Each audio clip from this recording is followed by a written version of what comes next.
আসেন স্যার, আসেন, বসেন। এই চেয়ারে তো অনেক ময়লা। তো আমরাও তো স্কুলে বেঞ্চ পরিষ্কার করে বসতাম, আপনিও চেয়ারটা পরিষ্কার করে বসেন।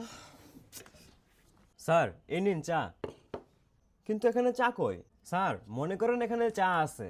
কি বললা? স্যার, আপনার কাছ থেকে তো শিখছি। আপনি তো বলতেন এটাকে এক্স মনে করো, ওটাকে ওয়াই মনে করো, তো আপনিও এটাকে চা মনে করে খেয়ে ফেলেন। বেদব, তোমার আব্বুকে ডাকো, এখনই যাও।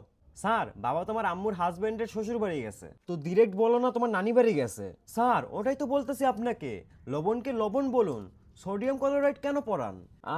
স্যার জানেন, আজকে সালমান খানের হাজবেন্ডের জন্মদিন, তো সালমান খানের হাজবেন্ডের জন্মদিন জেনে আমি কি করব? তো ওইটাই তো বলতেছি স্যার, বেগম রোকেয়া রবীন্দ্রনাথের জন্মদিন জেনে আমি কি করব? আমার তো নিজের জন্মদিনই মন থাকে না। উফ, আচ্ছা থাকো, আমি গেলাম, তোমার জালে আর থাকা যাচ্ছে না এখানে। ও, বাড়ি যাবেন? তো এখান থেকে কোস্ট 30 দিকে অ্যাঙ্গেলে রাইট নেবেন, দেন সিন 30 দিকে অ্যাঙ্গেলে লেফট নেবেন, তাহলে সোজা আপনার বাড়ি চলে যাবে। তো বাড়ি যাওয়ার সাথে সিন থিটা কোস থিটার কি কাজ? তো এটাই তো বলতেছি স্যার, আসল জীবনে সিন থিটা কোস থিটার কি কাজ? আসল জীবনে তো শুধু টাকা লাগবে, টাকা টাকা ভাগ।